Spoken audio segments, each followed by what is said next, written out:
আসসালামু আলাইকুম সবাইকে। আজকে হচ্ছে আমরা পিকনিক করব। তো পিকনিক কোথায় করব সেটাই আজকে আপনাদের সাথে শেয়ার করতেছি। আপনারা ইন্ট্রো দেখে বুঝে গেছেন পিকনিকটা গ্রামেই হবে। তো আমি আমার বাপের বাড়িতে যাচ্ছি। এখানে যাওয়ার পরটা একটু ভিডিও করলাম। আর এই যে আমার বাপের বাড়িতে চলে আসছি, এটা হচ্ছে আমার ছোট ছেলে। আর এই যে পিকনিকের আয়োজন শুরু হয়ে গেছে। এখানে যেহেতু শীতকাল, সবাই কিন্তু সবার মতো করে পিকনিক করতেছে। তো এই যে এটা হচ্ছে আমার ছোট ছেলে, আর হচ্ছে আমার তান্না মোনা, মানে আমার বোনের মেয়ে। আর সাথে নিয়ে নিলাম মুরগি। আজকে হবে চিকেন বিরিয়ানি। তো পিকনিকের মূল আয়োজন হচ্ছে মানে চিকেন বিরিয়ানি দিয়ে কিন্তু পিকনিকটা করব আমরা। আর বিরিয়ানি রান্না করার জন্য পানিটা একটু সিদ্ধতে দিয়ে দিলাম। মানে পানি গরম হতে হবে, কারণ সিদ্ধ পানি ছাড়া কিন্তু বিরিয়ানি রান্না করা যাবে না। মুরগি কাটতেছে, এটা হচ্ছে আমার আম্মু, উনি মুরগি কাটে দিবে আমাদেরকে। মানে সবাই কাজ করতেছে। এটা হচ্ছে আমার ছোট বোন, ও কাজ করতেছে। এই যে, আর যাই যেদিকে পারে কাজ করতেছে, কারণ পিকনিকে তাই একা একা কোনো কাজ করা যায় না। আর এটা হচ্ছে আমার ছোটো বোনের মেয়ে আরশি। ও ক্যামেরার সামনে আসতে চায় আবার আসতে চায় না, এরকম একটা অবস্থা। তো এটা হচ্ছে আমার আম্মু আর আমার ছোট ছেলে। ওরা যেহেতু উঠানের মধ্যেই চুলা বসানো হবে, উঠানের মধ্যেই এই যে ইট দিয়ে চুলা বসানো হয়েছে। লাকড়ি তো লাগবে, তো লাকড়ি আনার জন্য গেছে। আমাদের ঘরের মানে পিছনের লাকড়ি আছে, ওখান থেকে আনতেছে। আর এই যে আমার আম্মু চুলাটা জ্বালাই দিচ্ছে। আমি যেহেতু চুলা জ্বালাইতে পারবো না, উনি চুলাটা জ্বালাই দিচ্ছে আমাদেরকে। আর এই যে আমার ছেলে, মানে ওর এই কাজগুলো করার জন্যই ওর আসলে মূলত নানু বাড়ি যাওয়া। ও অনেক খুশি। এই যে দেখেন, এখন আস্তে আস্তে করে ডেকচি বসাই দিব, মানে বিরিয়ানি রান্না করবো আর কি। তো এখন ডেকচির মানে মাপটা নিচ্ছে ঠিকঠাক আছে কিনা, কোনো নড়াচড়া করবে কিনা। এখন চোলাটা ভেঙে আবার বসানো হয়েছে। এই যে এখন ঠিকঠাক আছে। এখন হচ্ছে আমি মানে মূল রান্নাটা শুরু করব আর কি। এই যে এখন ডেকচি বসানো হয়ে গেছে। ডেকচিটা গরম হওয়ার পর আমি এখন তেল দিয়ে দিচ্ছি। আর আপনাদের যদি আমার ভিডিওটা ভালো লাগে, লাইক কমেন্ট শেয়ার করবেন, আমার চ্যানেলটা সাবস্ক্রাইব করবেন, পাশে থাকা বেল আইকনটা অবশ্যই বাজিয়ে দিবেন, যেন আমার নিত্য নতুন ভিডিও ছাড়ার সাথে সাথে আপনাদের কাছে নোটিফিকেশন চলে যায়। আর এই যে আমি বিরিয়ানি রান্না করব, তাই মানে বিরিয়ানিতে যা যা লাগে সব দিয়ে দিচ্ছি। এগুলো হচ্ছে পেঁয়াজ, রসুন, আদা সব একসাথে মানে ব্লেন্ডার করে নিছি, কিন্তু ব্লেন্ডার করার পরও যেন কম হবে, যার কারণে আমি আরেকটু ওই যে মানে করে করে নিলাম।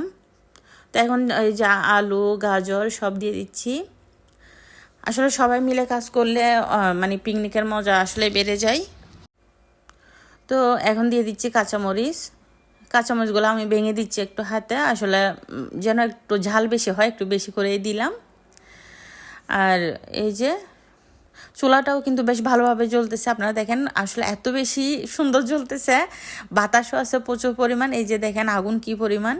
আর দিয়ে দিচ্ছি আমি মুরগির মুরগিগুলো কিন্তু একদম কিউব কিউব করে কাটা হয়েছে। আমার কিন্তু এভাবে রান্না করলে ভালো লাগে আর কি। আর এখন দিয়ে দিচ্ছি আমি বিরিয়ানির মশলা। আমি এখানে 2 প্যাকেট বিরিয়ানি মশলাই দিব। এই যে বিরিয়ানি মশলা 2টাই দিয়ে দিলাম। আর এখন দিয়ে দিব লবণ। লবণটা অবশ্যই সব সময় আগে মানে অল্প পরিমাণেই দিবেন, যদি লাগে পরে দেওয়া যাবে, যার কারণে আমি এখন অল্প পরিমাণেই দিলাম। এখন সবগুলো একসাথে আমি মিক্স করে নিচ্ছি। এই যে দেখেন এভাবে মিক্স করে নিচ্ছি আমি। আসলে কিন্তু মানে বিরিয়ানি কিন্তু যেহেতু খেয়ে ফেলছি, আপনাদের সাথে শেয়ার করি, বিরিয়ানি কিন্তু অনেক অনেক মজা হয়েছে, অনেক মজা হয়েছে। তো এই যে দেখেন এগুলো হচ্ছে লাল মরিচ। তো মানে বাসায় কিন্তু শুকনো মরিচ ছিল না, যার কারণে ওরা মানে এভাবে মেখে রাখে আর কি। তো এখন আমি ওখান থেকে একটু লাল মরিচ দিয়ে দিলাম হলুদ। এগুলোও দিয়ে দিলাম, একটু আবারও নেড়ে চেড়ে নিচ্ছি যেন লেগে না যায়, কারণ ডেকচির সাথে যদি লেগে যায় বিরিয়ানির কখনোই ফ্লেভারটা ভালো আসবে না, তখন মানে গন্ধ হয়ে যাবে এক ধরনের, যার কারণে একটু পর নাড়াচাড়া করতে হবে। এই যে এখন আমি একটু দেখে দিচ্ছি। আর ভালোভাবে খসে টসে নেওয়ার পর এখন আমি দিয়ে দিচ্ছি চালগুলা। এগুলো হচ্ছে হাফ সিদ্ধ চাল, আপনারা ফুল সিদ্ধ চাল দিয়েও খেতে পারেন বা চিনি গুঁড়া চাল দিয়ে খেতে পারেন। তো যেটাই দেন আসলে মানে পিকনিকে সব কিছুই মজা হয়।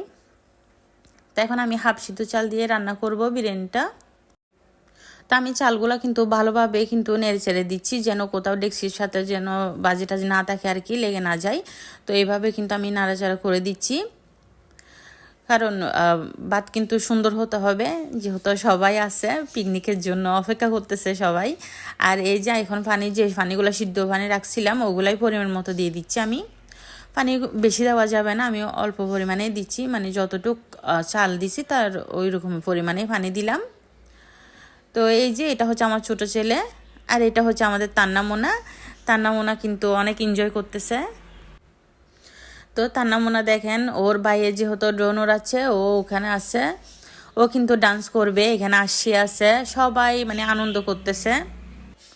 আর এই যে দেখতে দেখতে আমার বিরিয়ানিগুলো কিন্তু প্রায় রান্না করা শেষ, এখন একদম শেষের দিকে বিরিয়ানিগুলো আমি একটু নেড়ে চেড়ে দিচ্ছি।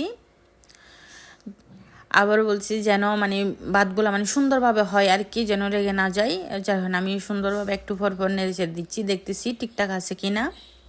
আর দায়িত্বটা যেহেতু আমার উপর হচ্ছে, অবশ্যই সুন্দরভাবে রান্না করতে হবে। আর দেখতেছি এখানে ভাতগুলো একটু চাউলের মতো থেকে গেছে, যার কারণে আমি একটা পলিথিনের সাহায্যে পলিথিনটা ভালোভাবে ধুইয়ে পলিথিন দিয়ে এভাবে ঢেকে দিচ্ছি। এখন মানে চুলার আগুনটা একদম অফ করে দিচ্ছি। এই যে দেখেন, এখন এখানে কিছু আগুন দিয়ে দিব উপরে, মানে বস্তিরা যেভাবে দেয় আর কি, বাবুজিরা যেভাবে দেয় ওইভাবে আগুন দিয়ে দিব।